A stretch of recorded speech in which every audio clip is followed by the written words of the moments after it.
Welcome to Yala National Park, the most famous safari park of Sri Lanka. যেখানে আপনি বিশাল বন জঙ্গল ঘুরে ঘুরে শ্রীলঙ্কান লিওপার্ড, বেয়ার আর এলিফ্যান্ট সহ আরও অনেক টাইপের পশু পাখি দেখতে পারবেন। সো শ্রীলঙ্কার সেই ফেমাস ইয়ালা ন্যাশনাল সাফারি পার্কের লোকেশন, সেখানে কিভাবে যাবেন, সাফারি করতে কেমন কস্ট পড়বে, সাফারি টাইমিং অ্যান্ড আসলেই এই সাফারি ওর্দি কিনা, এই সব ডিটেলস আজকের ভিডিওতে পেয়ে যাবেন। So let's begin. এই দিন আমরা শ্রীলঙ্কার পাহাড়ি এলাকা এলা থেকে সকাল 11টার দিকে রওনা দিই শ্রীলঙ্কার সাউদার্ন কোস্টাল এরিয়ার উদ্দেশ্যে। যাওয়ার পথে আমরা ঘুরে যাব ইয়ালা ন্যাশনাল পার্কে। আমরা এলা থেকে একটা কার বুক করি, যেটা আমাদের নিয়ে যাবে প্রথমে ইয়ালা ন্যাশনাল সাফারি পার্কে। ওখানে আমরা যে 3-4 ঘন্টা সাফারি করব, আমাদের জন্য ওয়েট করবে সেখানে। দেন সাফারি শেষে নিয়ে যাবে আমাদের সাউদার্ন কোস্টাল এরিয়াতে আহাঙ্গামায়। এই কার বুকিংয়ে আমাদের লাগছে প্রায় 20,000 শ্রীলঙ্কান রুপি, যা বাংলাদেশি টাকায় প্রায় 8,000 টাকার মতো। আমার কাছে এটা ওর দিয়ে লাগছে, কারণ জার্নিটা অনেক লং ছিল। আর এটা বাদে ডিরেক্ট এলা থেকে ইয়ালা যাওয়ার কোনো পাবলিক ট্রান্সপোর্টও ছিল না। আমরা এলার টুকটুক ড্রাইভার ভাইয়ের মাধ্যমে এই কার বুকিং দেই। আপনারা এলা মেন সিটি রোডে অনেক রেন্টে কার পেয়ে যাবেন, বাট সেগুলো আরও বেশি ভাড়া যাচ্ছিল।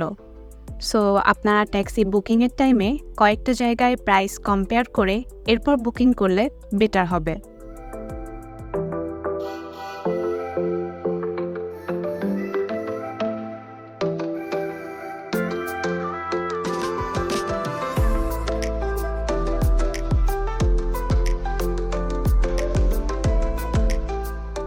দুপুর 1:30টার দিকে আমরা পৌঁছায় যাই ইয়ালাতে। লাঞ্চ টাইম হয়ে গেছিল, এজন্যে আগে ডিরেক্ট যাই আমরা একটা রেস্টুরেন্টে, শেফ লেডি রেস্টুরেন্ট। খুব নিরিবিলি ছিল জায়গাটা।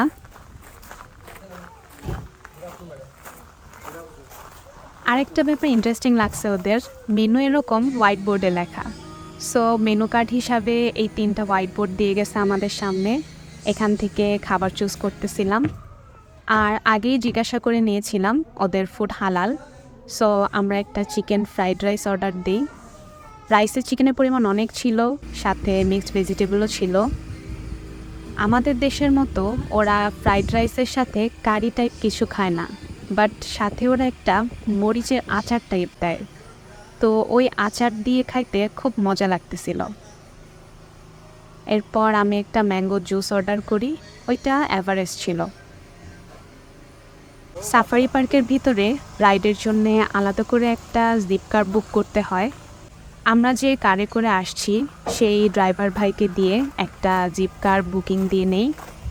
জিপ গাড়ির চারপাশ খোলা, একদম সাফারি সাফারি ভাইব চলে আসে গাড়ি দেখে।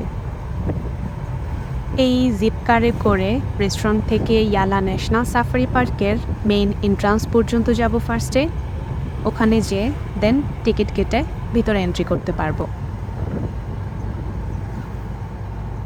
ওয়েদার খুব সুন্দর ছিল, মেঘলা মেঘলা আর প্রচুর বাতাস। সাউন্ড শুনেই টের পাচ্ছেন কী পরিমাণে বাতাস। ইয়ালা সাফারি পার্কের অপশন মেইনলি 2টা, হাফ ডে সাফারি আর ফুল ডে সাফারি। হাফ ডে সাফারির ক্ষেত্রে 2টা স্লট আছে। মর্নিং সাফারি, যেটার টাইমিং হলো ভোর 6টা থেকে 10টা, আর আফটারনুন সাফারি, যেটার টাইমিং হলো দুপুর 2টা থেকে সন্ধ্যা 6টা। ফুল ডে সাফারির ক্ষেত্রে টাইমিং হলো ভোর 6টা থেকে টানা সন্ধ্যা 6টা পর্যন্ত। সো এই 3 টাইপ সাফারির মধ্যে মর্নিং সাফারি হলো বেস্ট, কারণ ওই টাইমে সবচেয়ে বেশি অ্যানিম্যাল দেখা যায়। ওরা খাবারের জন্য বের হয় তখন বেশি। সো আপনাদের হাতে যদি মর্নিং সাফারির অপশান থাকে, অবশ্যই ওই টাইমে আসবেন। সবচেয়ে বেশি লিওপার্ড দেখতে পারবেন তাহলে। মেইন এন্ট্রান্স গেটের আগেই টিকিট কাউন্টার। ওখানে 4 টাকারে এরকম প্রাইসিং লেখা দেখবেন। প্রাইসিংটা চেঞ্জ হতে থাকে। আমরা যখন মে মাসে গিয়েছিলাম তখন আমাদের 2 জনের জন্য টোটাল এন্ট্রি ফি আসছিল 22,000 রুপি, মানে বাংলাদেশি 9,000 টাকার মতন। এ বিট প্রাইসি, সো দেখা যাক এখানে সাফারি এই টাকার ওর্দি কিনা। এই যে আমরা সাফারি পার্কে এন্ট্রি করতেছি ফাইনালি। এটা আমাদের লাইফের ফার্স্ট সাফারি ছিল, খুব এক্সাইটেড ছিলাম কখন লিওপার্ড দেখব ঘুরে বেড়াচ্ছে সামনে দিয়ে। এই আলা ন্যাশনাল সাফারি পার্কটা প্রায় 980 স্কোয়ার কিলোমিটার জায়গা জুড়ে বিস্তৃত। এই safari park world wide famous cause this national park has one of the highest leopard densities on the planet. এই ন্যাশনাল পার্কে টোটাল 44 ভ্যারাইটিসের ম্যামাল আর 215 প্রজাতিরও বেশি পাখি দেখা যায়। বাট মেইন অ্যাট্রাকশন থাকে শ্রীলঙ্কান লিওপার্ড, বেয়ার আর এলিফ্যান্টের প্রতি।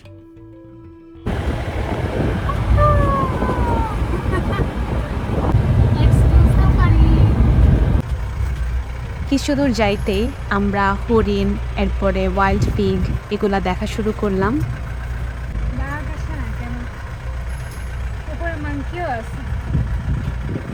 এমনি চিড়িয়াখানায় হরিণ, বানর দেখলেও এভাবে ছাড়া অবস্থায় ওদের ন্যাচারাল ইনস্টিংক্টে সব অ্যানিমাল ফার্স্ট দেখতেছি।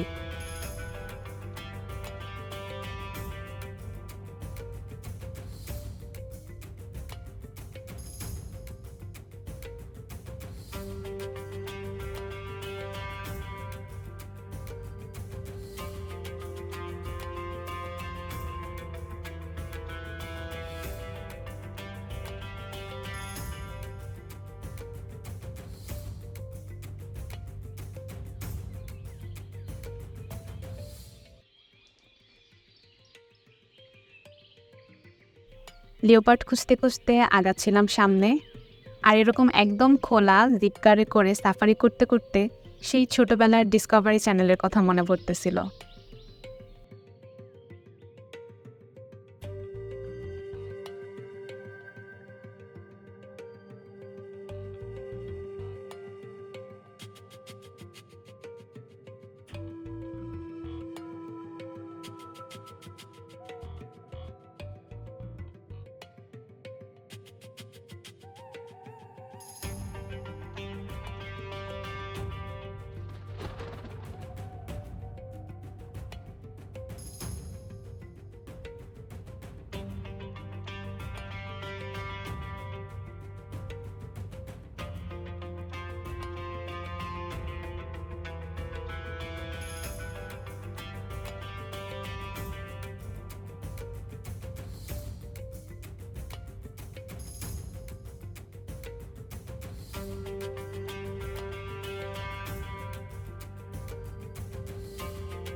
আমাদের ড্রাইভার খোঁজ পাইল এরপর যে এক জায়গায় হাতি দেখা যাচ্ছে দল ধরে, সাথে সাথে নিয়ে গেল ওখানে।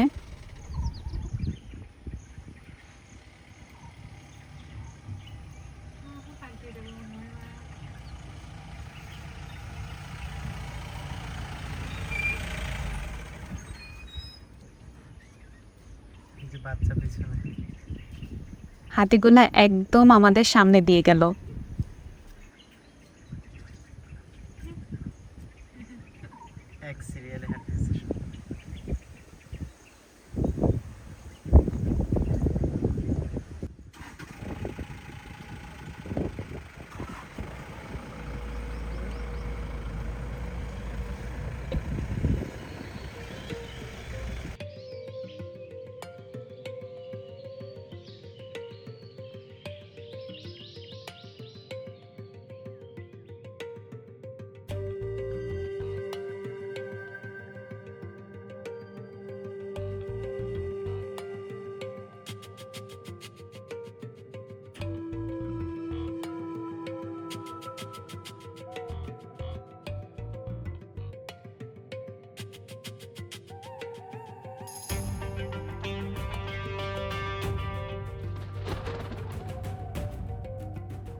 ঢাকছে না তো বিং হতি না ক্যামেরা আসে না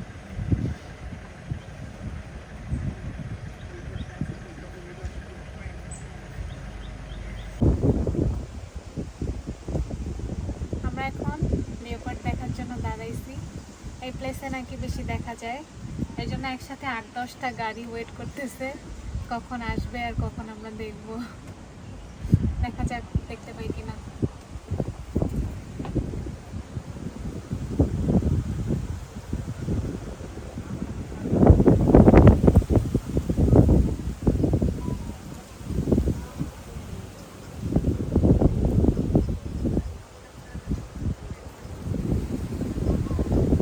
ওই যে দেখা যাচ্ছে লিওপার্ড আপনারা দেখতে পাচ্ছেন কিনা ক্লিয়ারলি বাট ওই যে ডালের ফাঁকা দিয়ে দেখা যাচ্ছে শুয়ে আছেন তিনি আমাদের ড্রাইভার আবার শীষ দিয়ে ডাকতেছিল ওয়েদার ঠান্ডা ঠান্ডা আর বিকাল ছিল বলে ঘুমাচ্ছিল তারা শীষ দিয়েও ঘুম ভাঙাইতে পারে নাই ঘুম ভাঙানোর একমাত্র উপায় ছিল কাছে যেয়ে ডাক দেওয়া কিছু দূর যাইতেই আবার আরেকটা লিওপার্ড দেখলাম গাছের উপর উঠে শুয়ে আছে বেশি কাছে যাইতে তো ভয় লাগতেছিল এই জন্যে অল্প একটু দূর দিয়ে দেখতেছিলাম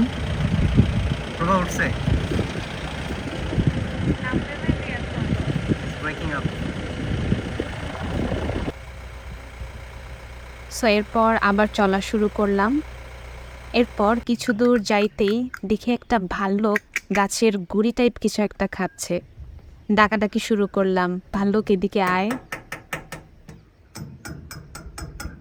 কিচ্ছু যায় আসে না খেয়েই যাচ্ছে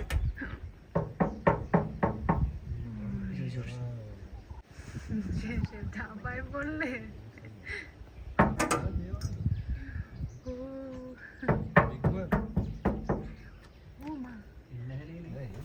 এই যে আওয়াজ শুনে একবার তাকাইছে আমাদের দিক এতেই ভয় পাইছি ভাবছি এখন কাছে না চলে আসে কিন্তু ও আবার খাওয়া শুরু করলো মন দিয়ে ওকে আর ডিস্টার্ব না করে আমরা ওখান থেকে চলে যাই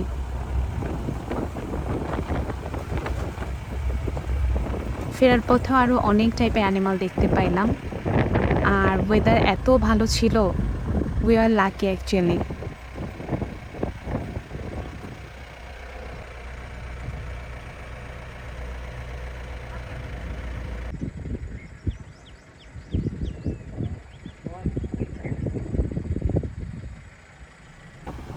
লিওপার্ড বেয়ার এলিফ্যান্ট সব দেখে মন ভালো হয়ে গেছে এরপর প্রায় 6টা বেজে গেছিল তো আমরা ফেরা শুরু করলাম